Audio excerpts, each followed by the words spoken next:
Well, good morning. This is Truth Seeker here. As you can see, it's a wonderful, wonderful day. Hopefully, the remainder of it will be like this. Get out, do a few things. So, anyway, this is going to be a quick video, just an update on a couple of things that I'm working on. It's been a while since I made a video, and I just want to give you kind of a status of what things I've been focusing on. I've been extraordinarily busy at work, just extraordinarily busy, and my time has really been. I never would have expected that at this stage in my career that my life would be as time consuming as it is. Work has been so tremendously time consuming. I'm traveling a lot more, and just everything is causing me to work late. When I get home, I just crash. So I really haven't had a whole lot of opportunity to follow through on some of the things that I've been hoping to follow through on. One of the things, principal things that I have mentioned in the past is the um, my visit with my congressman. They are open on Thursday afternoons. I just have to uh, get myself in a little bit of better order so that I can make a presentation to them that's a worthy presentation discussion with them. But it's not going to stop. I've contacted my congressman twice already. This will be the third time, uh, and what I'm hoping to present is first, I want to discuss the child sexual abuse matter. I think that is of principal concern. The fact that it is a nationwide problem matter with Watchtower, and that it is not a local situation, but it is national. In fact, it's a global situation. And with the recent activities going on in England now, it's fortuitous that they're taking a look at the Jehovah's Witnesses more closely with their policies. We've got the Australian Royal Commission and what's going on in Belgium and the Netherlands these days with reclaiming voices. I think that's an important.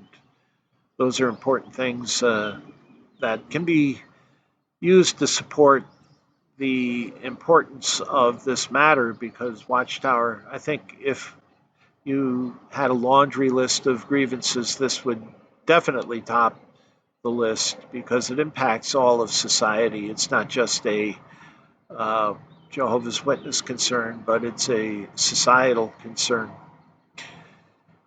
The other thing that I have been working on is something that if we had a laundry list of grievances, I would think that if you listed these things, shunning would be considered number two, and that is something that really captured my attention since I began therapy some I don't know 15 or more years ago. I I've been very interested in human psychology and how the mind works, personality disorders, narcissism, psycho, psychopathy, sociopathy, um, any borderline, any of these schizoaffective type disorders. There are a number of schizoid type disorders that afflict individuals. I think religion has a way of filtering and attracting these individuals so that there are probably more of them in the religious setting than in society in general. But many of these mental disorders, for example, psychopathy, involves 1% of the population. Yet 1% of the U.S. population is not in jail. They're not murderers. There's a book, Psychopaths in a Suit, or something like that. It's a book I purchased that I will be reading soon. Um, it talks about white collar crime and how prevalent psychopathy is. In fact, as you rise in the corporate world, you're 4 times as likely to encounter a psychopath than you are at the lower levels of the business structure. So, one of the things that has really captured my attention lately is the shunning. And that seems to be number one on the uh, list of grievances against Watchtower, uh, aside from the child sexual abuse. That certainly is by far the most prominent issue or problem that needs to be addressed with Watchtower. But the second is, I think many people would agree, second is shunning. And you could make that list, you know, the blood policy, a number of different practices and values that are associated with Watchtower. Uh, they they could be added to a list. I think it'd be interesting to compile a laundry list of grievances like Luther's 95 Theses. But I would imagine with the prevalence of the what I've seen in Watchtower activism, apostate channels, shunning is a pretty big matter. And I did a search recently online for shunning, and repeatedly, one individual kept showing up, and his name is Kipling Williams or Kip Williams. He's written a couple of books. He's a professor, I believe, of psychology at Purdue University. He also worked out of England. I think somewhere in Wales. I think he worked out of a university there for a while. But he's done quite a bit of research in this area of ostracism. In fact, the book that I'm reading now that was written by him is a very interesting book. I think it's something that all Jehovah's Witnesses who've been shunned uh, would be interested in reading. It's called Ostracism, The Power of Silence. And I'm about halfway through that book. I intend to make a couple of videos that kind of summarize some of the interesting findings about what shunning does, the harm, the psychological harm it does, why it's used, its effects on the user, the people who are performing the shunning, and why shunning is so prevalent in our society. It's not just the policy of the Jehovah's Witnesses and certain other smaller religious organizations like the Amish or Scientologists or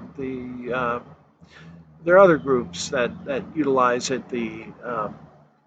But there are other mainstream Christian groups, large Christian groups that use it more on an informal basis. I know in the Bible student shunning is used informally, although disfellowshipping is something that's done on a ecclesia by ecclesia basis for individuals who uh, For example, homosexuality is not accepted by the Bible students, and if one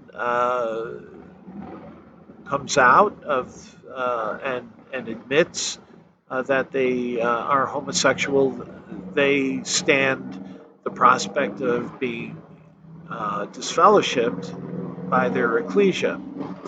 I know a couple of individuals who have been disfellowshipped.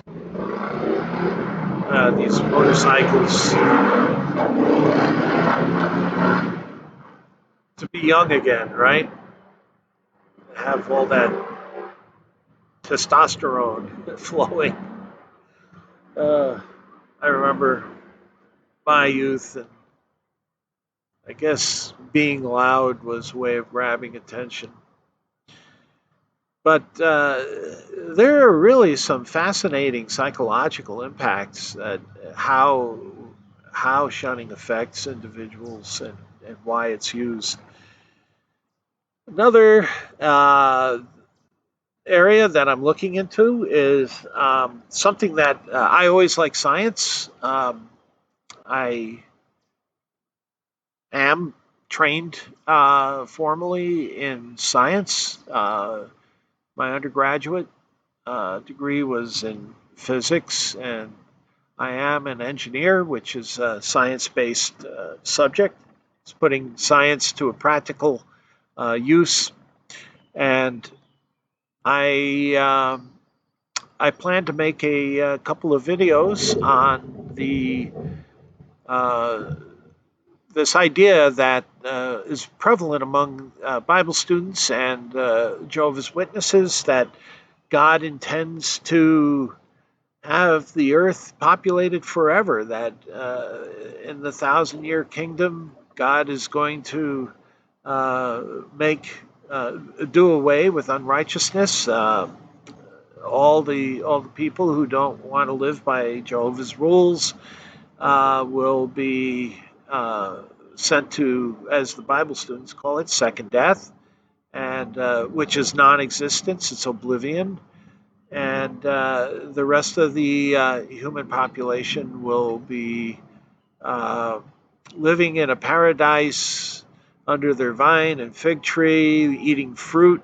The lamb and the wolf will lay together, and the little child will lead them, and this and all of that pie in the sky stuff that just has no basis in reality. Well, the earth is not going to last forever. The science just shows that our star, our sun, beautiful body up in the heavens, is got a limited lifespan. Yeah, that lifespan is long, but we have a middle-aged star, and in another 5 to 6 billion years, the fuel that that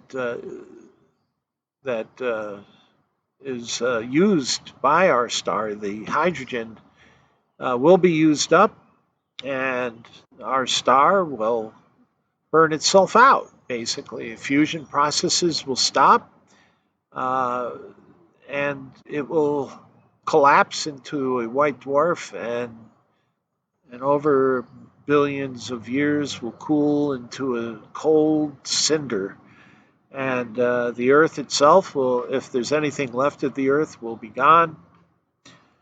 The Earth will be impacted by the sun a lot earlier than 5 billion years, and life will be made impossible on this planet far sooner than when the sun actually burns itself out. When I say burn, I mean it's a fusion process. It's not burning in the same sense that most people think, of chemical oxidation, flames and fire and fuel, and the conversion of uh, chemical states so that things are all that's left is the carbon cinders. But no, fusion is a different process. The sun works on the basis of fusion. We'll talk about the science of the sun a little bit.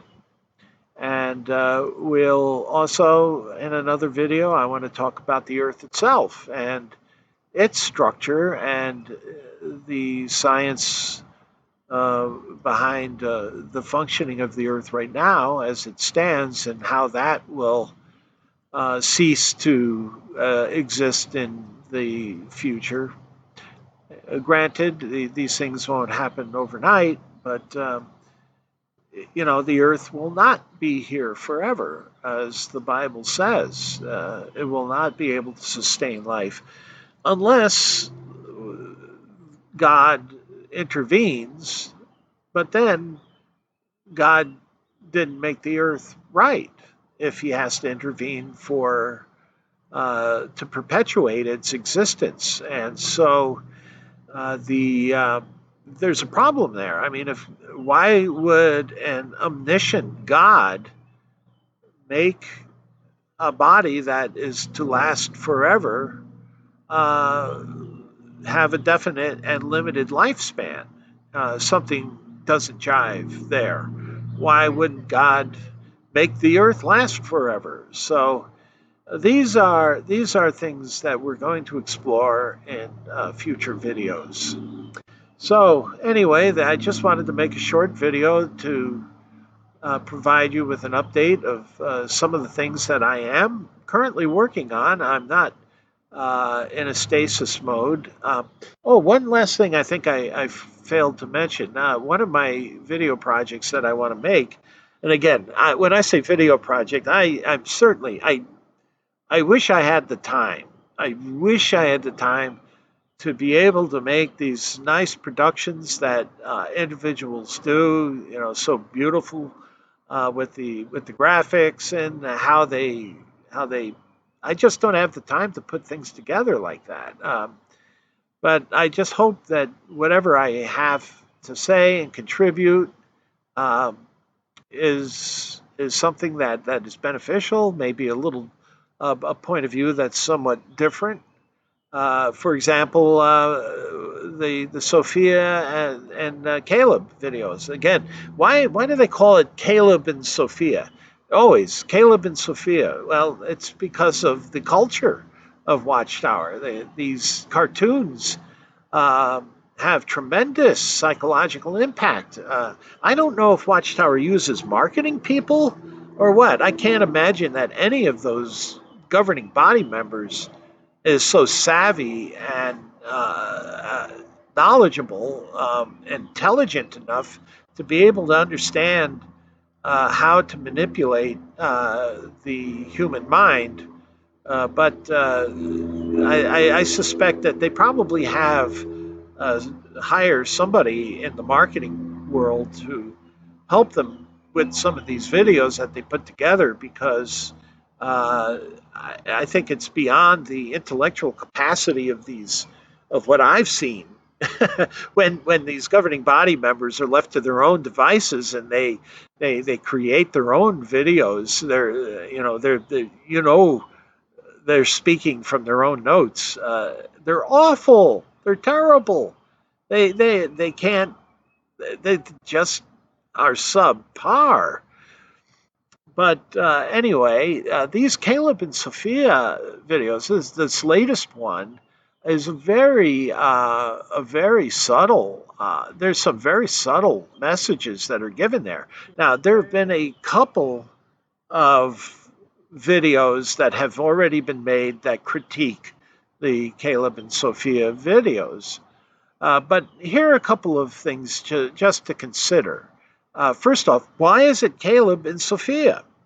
Caleb is the younger of the two, and usually in referring to siblings, people usually go, especially as when they're children, go by the birth order.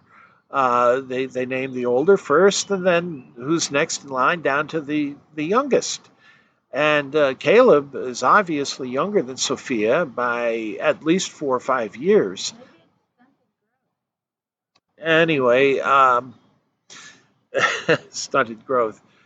But it's the culture that regardless of the age difference, or even in the difference in their intelligence level, Caleb is the male, and he's going to be superior. And that's part of the laundry list of grievances. Is this male centered culture that they have, that women are subservient and less important than men. They can't hold office and so on. And so that's one of the reasons why Caleb and Sophia are ordered in such a way than when they're named. Um, the other things that are in that particular video that recently came out about donating money is the second Caleb and Sophia movie video, cartoon, animation, whatever you want to call it, that has centered on the kids giving their allowance money, their piggy bank money, uh, to um to the watchtower. And here you have this unlikely scenario of two children sitting alone in their home's living room watching JW broadcasting. I mean, do they think Stephen Lett is Bozo the Clown? I don't know. I mean, those facial gyrations that he goes through, I can't imagine how the human face can go through such contortions. But Stephen Lett has got some strange facial behaviors, so maybe that's entertaining to children. I don't know, but I can't imagine any child wanting to watch any one of them, the governing body members or any of the governing body helpers. That's just not realistic. Children don't do that. Now, the focus of that video again has been discussed by others at length, and I'm not going to go into the details of that video, but just point out a number of things that haven't been discussed. One is the austere decor of the home, and it fits in with the simple living concept that the Watchtower promotes. They promote, if a job interferes with someone's attending a meeting, they should quit the job or demand that their boss give them the time off so that they can attend the meeting. Um, but it's preferable for them to to get fired if it if it's the only alternative. The other thing is there've been videos made about simple living, about a couple who was used as an example. Whether or not they were a real couple or not, I don't know, but they were living. They didn't have children. They were living fairly well. They had a very comfortable home, living a comfortable lifestyle, and they felt guilty about it, and so uh, they had to live a simpler life. And they sold their home. They got rid of all of their possessions, and they gave up their jobs, and they became window washers. Well, I mean, what kind of a message is that? And they donated all their free time to Watchtower and the Pioneer Service. Now, that's the full time witnessing service. Well, it looks like Caleb and Sophia's parents might be living that simple life, because the decor and that cartoon is very drab, very plain, very colorless. They only have a sofa and a giant screen TV. Now that's important, because you gotta have the giant screen TV for watching the governing body. But the rest of the home is very sparsely Spartan decor, all except for the coffee table, the couch the children are sitting on, and the coffee table in front of the couch and the bowl of fruit. Now, that just speaks a thousand words. That picture, that austere, Spartan style of living, and they these children are being raised in this lifestyle, and it's not a question as to why Caleb's piggy bank had a button in it rather than change, because their parents can't give them an allowance. They don't have enough money. It's They're living such a simple and austere life, and it's likely that the money that Sophia had in her piggy bank she found on the street corner.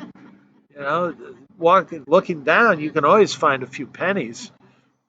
But that they're besides the obvious message that is so wrong about them giving money, donating what they have, and to whom the money is supposed to be donated to, and the work that it's supposed to support, is not being upfront and honest. Um, the fact is that there are so many levels of manipulation that are happening in that video, that that they're trying to make a norm in the minds of these children as they watch this cartoon. The children are being manipulated into thinking that this is the kind of world that they're supposed to live in. It's a form of brainwashing. And then I don't know if I mentioned it or not, but one of the videos when I get a little time that I want to make is a little tour of the Watchtower properties in the immediate vicinity of the Watchtower headquarters. There there are a number of properties within a 4 or 5 mile radius of headquarters that Watchtower purchased within uh, the last since 2015 that correspond to their move to Warwick, which is actually closer to Ringwood and Sloatsburg and Tuxedo than it is to Warwick proper. But the properties that they own range from the Tuxedo Bethel, which used to be an international paper research facility. It's quite a large structure. I believe they have 55 acres there and a pond. Um, there are the NYU apartments, which are very nice. They bought the NYU had a environmental research center in this area, and they housed the graduate students. It was part of a graduate program, environmental health. They housed the students in these apartments that were very nicely kept. The Watchtower now purchased those, so um, kind of interesting because we've seen some pretty well. It, they've had parties back there, and let's put it this way: it's not like the barn raising party and Witness, where the Amish all sit at one table, wholly wearing their plain clothes and drinking lemonade. No, they had a keg party, and you could hear them for quite a ways.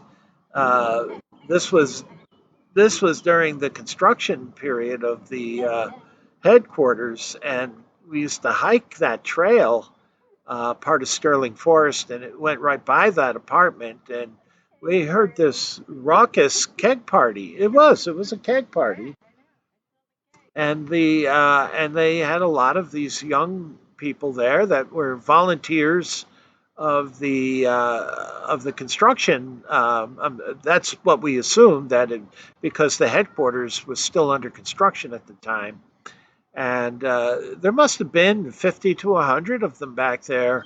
Uh, they were partying it up. You could hear it was pretty raucous, and it kind of surprised us a little bit to think that these are uh, Jehovah's Witnesses, who are supposed to be living this righteous lifestyle, and it just seemed incongruous to us. I wish I had actually videoed that party, but I didn't. But they've had these parties there, and it was interesting. Let's put it this way: if Tony Morris was buying the booze for a function, we wouldn't be surprised because they were doing up pretty good there at the Bethel. Yeah, and it's trust me, this place is off the beaten path. If you didn't know where it was, you wouldn't find it. And the last thing of on the tour, there are these residential properties that I'd like to see. I haven't seen all of them. I've Google Earth their locations, but these are homes, residences that have been purchased by the Watchtower. I'm not entirely certain as to why, what function they serve, but they're regular residences. They were all worth just a little under between $400,000 and $500,000 a piece. None of them was under 400,000. They were all over $400,000. This was in 2015 when they purchased them. And that neighborhood, 2015, 16. They're probably worth a $500,000 now, given the market. But they were very nice homes in a high income, high tax bracket location. So, what's that? Oh, yeah, not for the Watchtower. So, anyway, these are a couple of projects that I'll be working on, hopefully in the next few weeks, and I'll have some news to report. Um, so anyway, this is True Seeker here. I am keeping active. I just been so overwhelmed, and it's with life and work, and it's very difficult for me to put in the time necessary to do the proper research. Especially in the congregation, this Christian congregation of Jehovah's Witnesses. I want to find out a little bit more about this. Finding the charter and finding the bylaws for this organization is not a simple, straightforward matter. And I want to see what it says and their relationship to the Watchtower Bible and Tract Society of New York and Pennsylvania. It's funny because some of these properties, uh, some are owned by the Watchtower Bible and Tract Society of New York. Some of the properties are owned by the Watchtower Bible and Tract Society of Pennsylvania. I don't know why the difference, why they would have the two separate corporations, why it wouldn't all be owned by one. But I really want to know the third piece.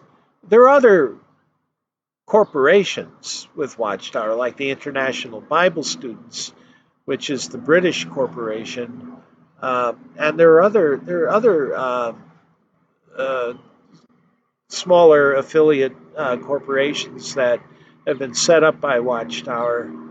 But the one of most interest to me is the Christian Congregation of Jehovah's Witnesses, which was established in the year 2000, and it's just very difficult to find any information on them.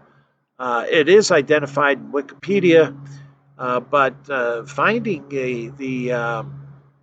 I've done a little bit of searching on the internet, and it's difficult to find where I may be able to locate information like a charter on the Christian Congregation of Jehovah's Witnesses, their charter and their bylaws. As a corporation, as a nonprofit corporation, under IRS rules, they have to have these things, and they have to be structured. And I want to be able to see that structure. Um, I'd like to have it before I go see the congressman. But anyway, this is Truth Seeker here. We got one of the things about living here is that there are all kinds of activities. We got an airport about a mile away. There's an air show in a couple of weeks. Uh, that is a spectacular air show. They have some amazing aircraft, World War II vintage aircraft, and all. I love airplanes. So we're going to see that air show. Maybe I'll even put up a couple of videos from that. Um, it's amazing. But yeah, this area on a weekend, you'll hear the motorcycles, the motorboats. We'll have the boat races. They're cleaning the lake out now for the boat races. So we're heading into summer now. So anyway, this is True Seeker here, wishing you all the best, and I'll be popping in soon. So with new videos. So talk to you later, and wish everyone the best.